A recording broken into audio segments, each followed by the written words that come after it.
and we are going to be hacking your creativity today. I am so excited.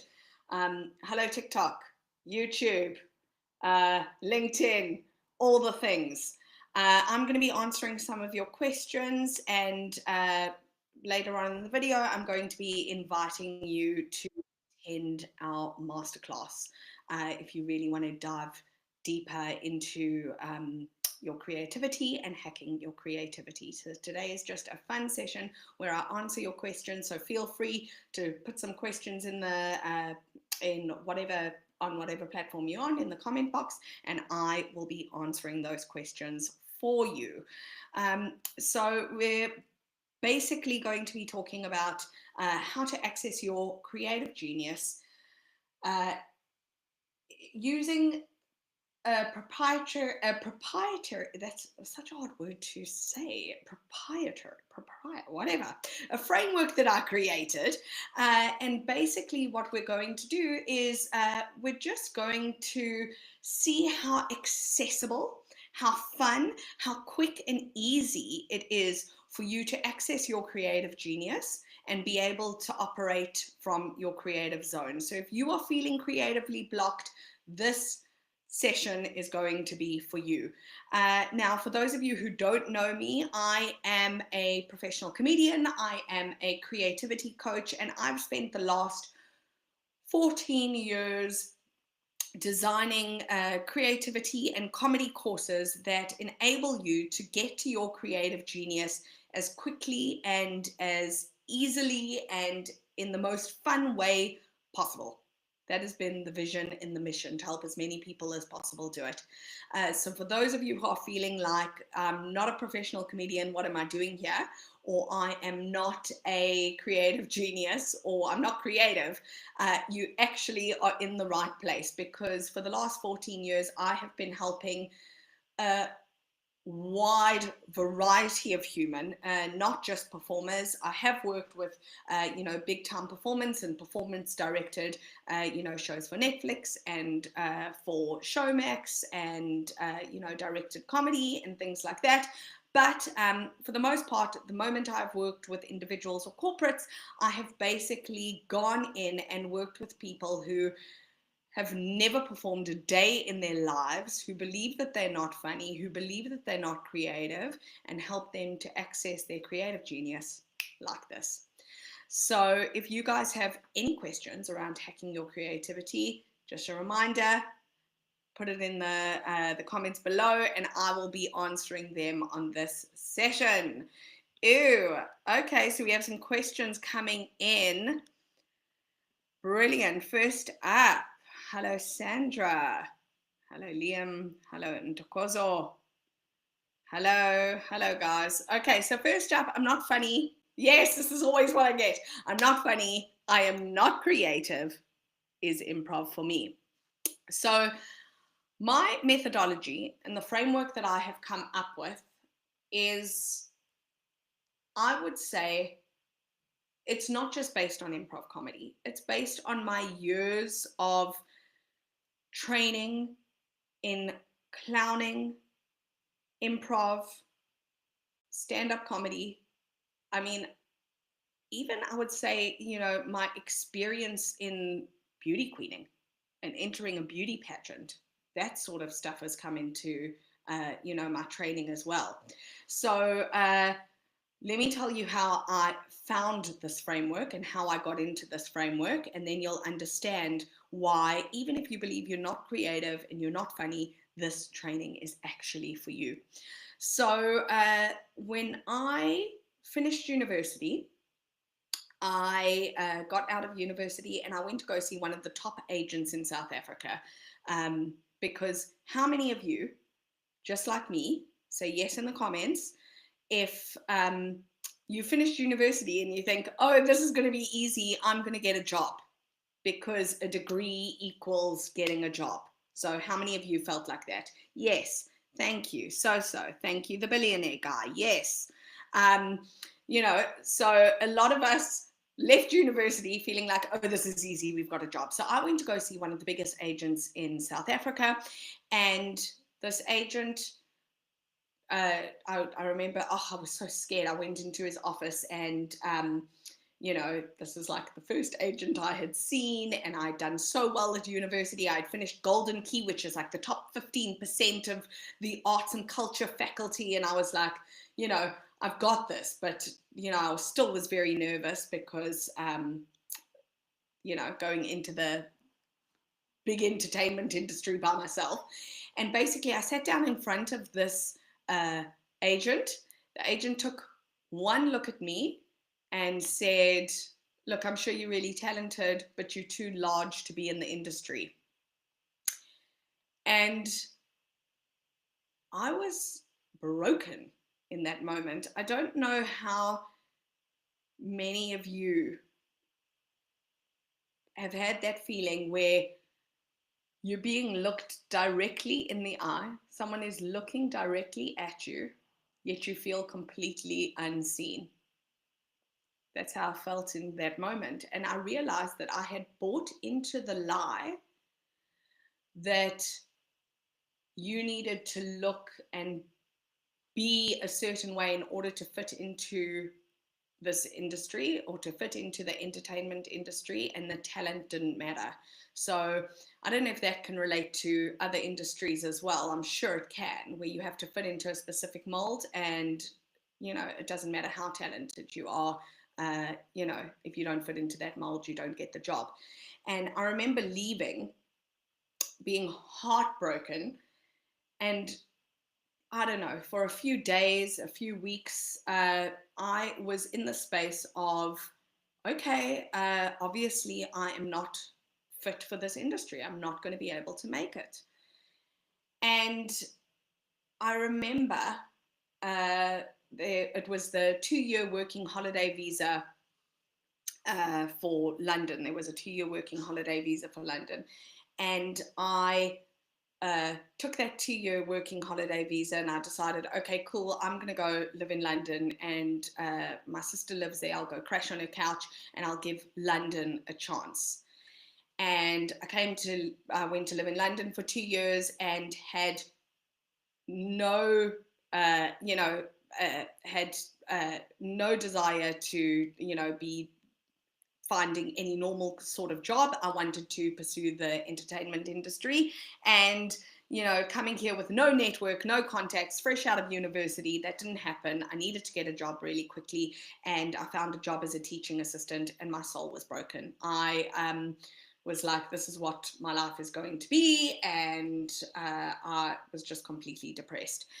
And after 2 years, my visa basically was running out, and I needed to return back to South Africa. And I remember speaking to a mentor of mine saying, I'm completely depressed. I want to come home and I want to get back into the performance industry, but I don't know if I've got what it takes now, because all of my friends and my peers have been performing for 2 years, and I've been in London, living as a teaching assistant and working as a teaching assistant, and I haven't had, I've missed out on 2 years of performance and experience. And my mentor said something to me that changed the game for me. She said, Claudine, do not underestimate the way in which your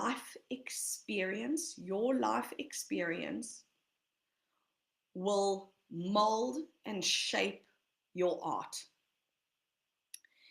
And after I heard that, it gave me the courage to go back to South Africa and to give it another chance, and to just get back into this industry that I love and I adore.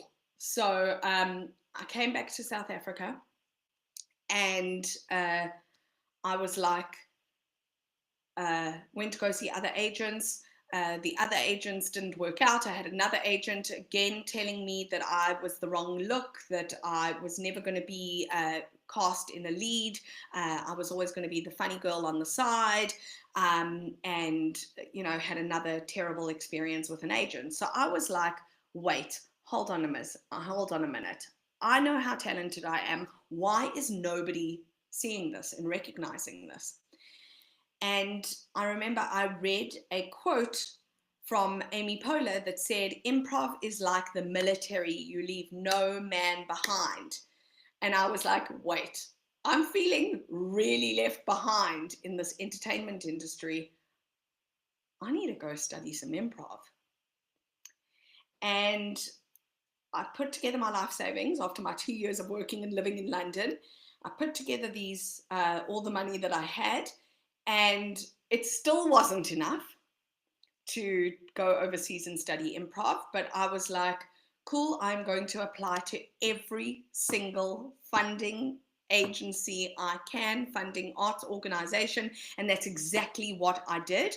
I applied to the NAC for funding, I applied to the DOC for funding, just applied wherever I could, and eventually I got the funding. And it must have been, I don't know, 180,000. It was more money than I had ever seen. And I took my life savings and I took my funding and I booked a trip to go stay on my friends' couches in LA, Chicago, and New York.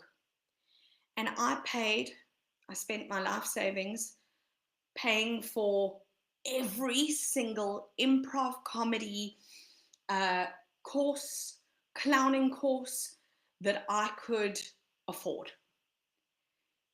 And I want to know how many of you have ever invested in something that you would have paid 3 or 4 times the amount for because it changed the trajectory of your life. Improv comedy taught me how to be brave. It taught me how to trust in my skills. It taught me how to believe in myself. But more importantly, it opened me up to the application of improv comedy and comedy techniques to the rest of my life.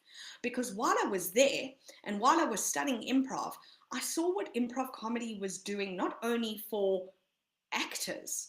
I thought improv comedy was only for actors and comedians, and I got there and there were other people in my improv comedy class in Chicago, in New York, and LA who were lawyers and in financing and in banking and in agencies, creative agencies. And I saw how they were applying improv comedy techniques not only to enhance their businesses and enhance their careers, but enhance their lives.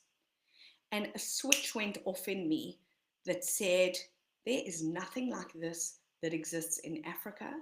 I am going to come home and I'm going to create first for Africa improv comedy corporate training company.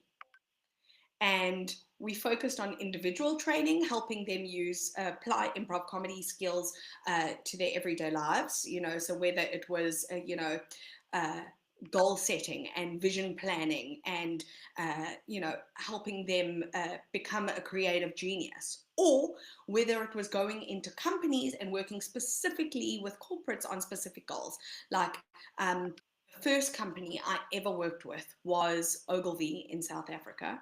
And Ogilvy came to me and basically said, we want you to train our creatives on how to be creative. Now, a lot of you are thinking, if people are creatives, why do they need training on how to be creative? And the reason why creativity training is so effective, whether you think you're a creative or you don't think you're creative, is because everybody is inherently creative. Everybody is born creative. From the age of 0 to 6, 0 to 7, we are creative geniuses. And what starts to happen at about the age of 7 is we start to lose that, and the logical brain kicks in. The self-sabotage center kicks in that says, I'm not good enough, I can't do it, I can't create, I'm not a creative genius, I'm not worthy. And the part of the brain that goes soft and quiet and begins to shut off is the prefrontal cortex, which is where the creative flow is, which is where the creative genius is. And we start to lose connection to this beautiful part of the brain that allows us to create and to be a genius and to access that genius at lightning speed.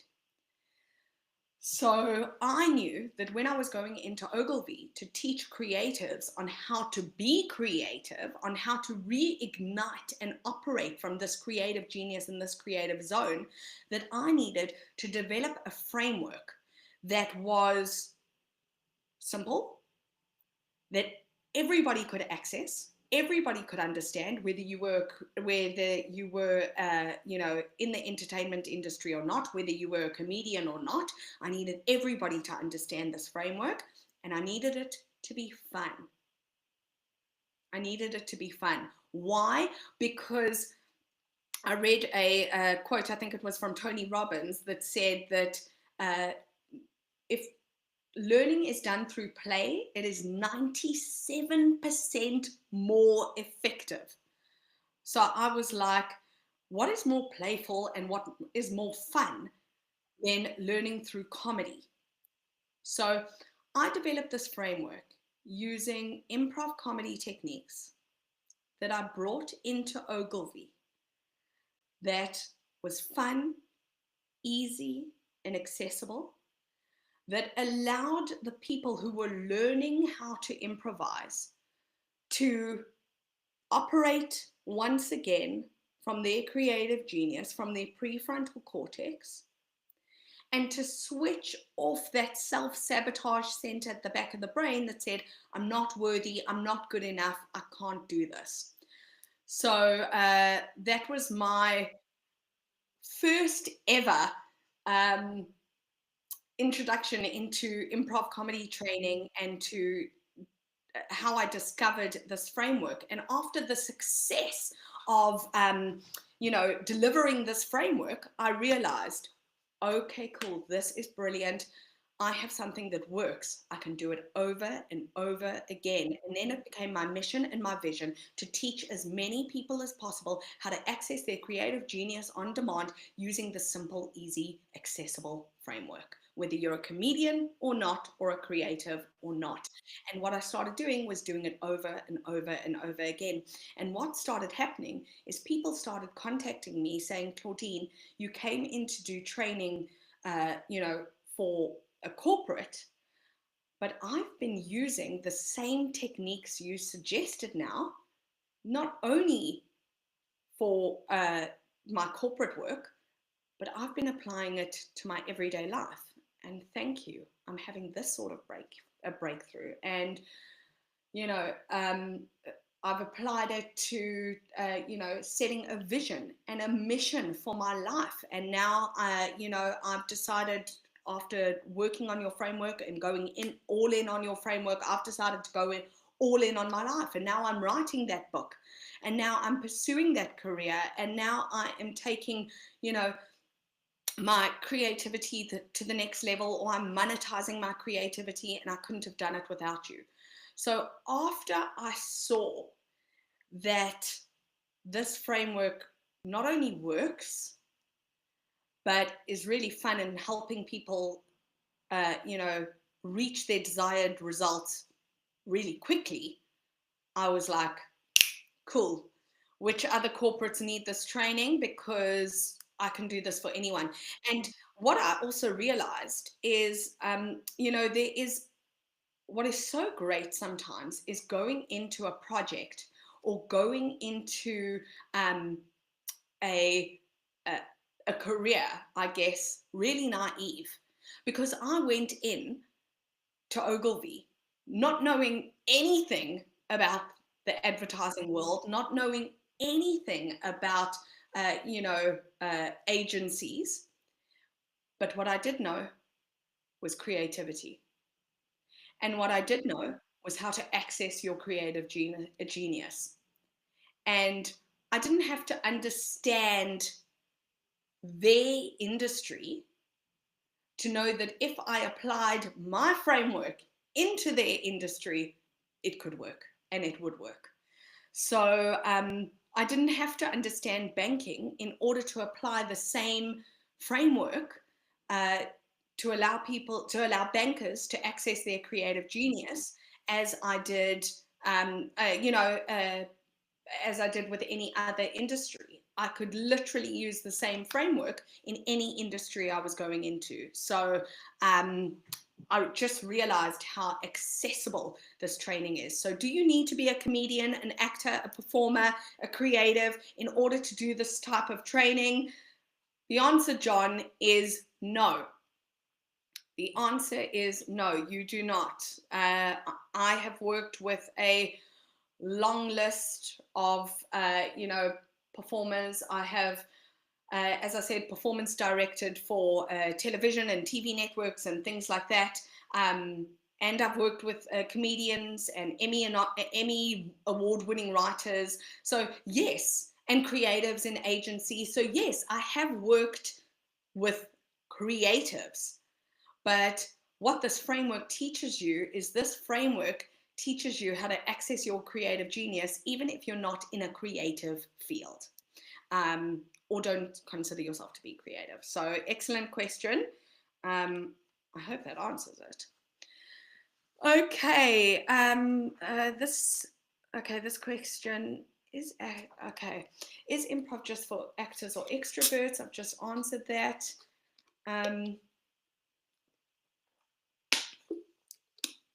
Just answered that. Okay, so, this is good. This is good. I'm afraid of judgment. I'm afraid of what other people think. Will I look silly?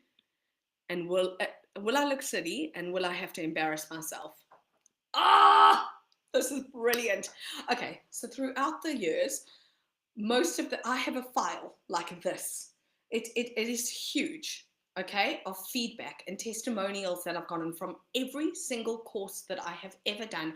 And majority of that feedback always starts off with, I went into this terrified. Or as I signed up, I was terrified because I didn't know what to expect.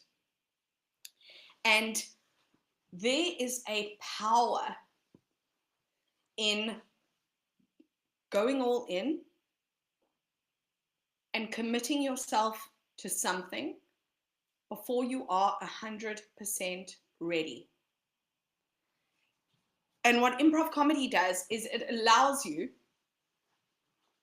to sit in the awkward. Okay? So it allows you to sit in that feeling of, oh, this isn't funny. I need to do something that is funny. I need to, so all this like negative self-talk, it allows you to sit in this negative self-talk and you wait and you breathe and you sit in the awkward. And what eventually starts to happen is we need to break that tension. So people start laughing. And because we start laughing and the tension breaks, the awkwardness evaporates and we get over it. And what we start to learn is, that awkwardness and that feeling of sitting in the awkwardness or being unprepared or not having a script or being silly is actually an opportunity. It is such a great place to sit in that awkwardness and be able to survive it, because once we survive it and come out the other side, nothing can stop us.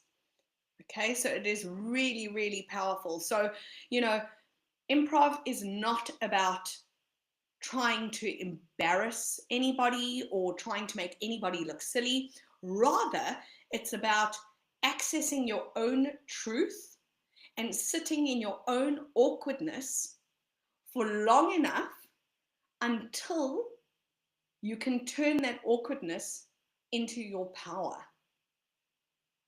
and use it to your advantage. Because if you can sit through that awkwardness and survive that awkwardness, you can survive anything. Okay, you will literally become unstoppable, because there's a reason why they call it dying on stage when you perform in stand-up comedy and nobody laughs at your jokes. Okay, it's called dying because initially sitting in the awkwardness of having nobody laugh, or sitting in the awkwardness or the judgment that is going on in your head, feels like death. Okay, it literally feels like dying, which is why it's called dying. Okay, but if you can sit there for long enough and survive and crawl your way out, eventually your crawl out time and your bounce back time becomes really quick, and it becomes much faster, and you learn how to get over the awkwardness much quicker. And so what it actually does is it teaches you to embrace the failure, to see the opportunity, and to get over it really quickly. Because in comedy, we see failure as an opportunity for comedy. We see failure as an opportunity for comedy. I mean, when is Charlie Chaplin the funniest? Charlie Chaplin's the funniest, slips on a banana peel, hilarious. Okay? So there is a power in looking silly and feeling awkward and being prepared to feel awkward until eventually that feeling evaporates and you can go from feeling awkward to standing in your power. And that is a huge shift. Huge shift. You truly do become unstoppable. Fantastic question. Thank you. Okay. Hi, Nolan. Hi, Cybercash. Hi, guys. Hi, David. Hello. Okay. Oh, I get stuck in ruts. How does improv help me break free? Brilliant. So if you are doing a presentation or giving a pitch or doing a masterclass or performing or, whatever you're doing, and let's say you get stuck, you forget where you were or you forget your lines. The beautiful thing about improv comedy is it teaches us to be present in the moment and to adapt and be agile. And what that means is if we are stuck, we sit in that awkwardness, we sit in that stuck, we take a breath. And because we have access to that creative thinking and this part of the brain, and because we can get there so quickly, right? We stay in the stuck, and as quickly as possible, we access this part, our creative genius, we access our top of intelligence, and we go from there. So the answer is, does improv help me break free? Yes, because in improv comedy, we learn the gift, and it is a gift, of how to think spontaneously, how to think on our feet, how to think at lightning speed, how to think at top of intelligence. So that sort of gift allows us to get out of that rut that we're stuck in. And the truth is a lot of people want, they want access to that ability to think at top of intelligence immediately. But it takes practice. It takes practice. You spent the first 7 years of your life operating from your creative genius, and the next however many years of your life, however many years of your life, however old you are, operating from the part of your brain that says you're not good enough and you're unworthy, the logical part of your brain. You need practice in how to move from here to here, in how to switch off this part of the brain to switch on and access this part of the brain. So will improv comedy help you get out of your rut and your creative rut? Absolutely. Will it help you think at lightning speed? And will it help you break free from self-sabotage? Yes. Does it take practice? Absolutely. And you know how I know it takes practice? Because improv is a learned skill. That also means that anybody can do it, just like anybody can learn the piano. Piano is also a learned skill. And because anybody can learn how to play the piano, anybody can learn how to access their creative genius, but yes, it does take practice. Okay, so I'm just going to see if there's any other questions. If anybody else is live and has a question, please don't feel afraid to ask it, to put it in the comments. Anything about accessing your creative genius, about using comedy to access your creative genius, please let me know. Hello, Kayleen. Hello. Hello, Koi.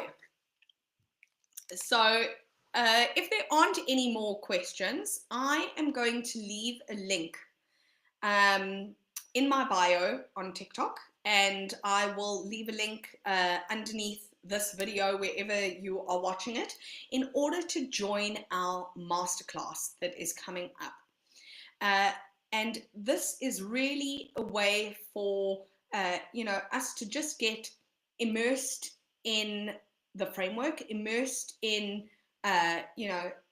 using comedy as a tool and accessing our creative genius in the funnest, quickest, easiest way possible, whether you are a comedian, a professional comedian, or whether you have never stepped foot on stage in your life or never told a joke and you don't think you're funny or creative. This improv comedy masterclass is for you. So if there are no more questions, I'm going to see you live here tomorrow, and I would love you guys to join up for that masterclass. I do only have a few seats available for VIP, and I would love to see you all there.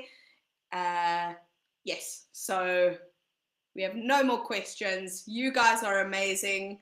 Angel Doves, remember, stay hilarious. I can't wait to see you in the masterclass.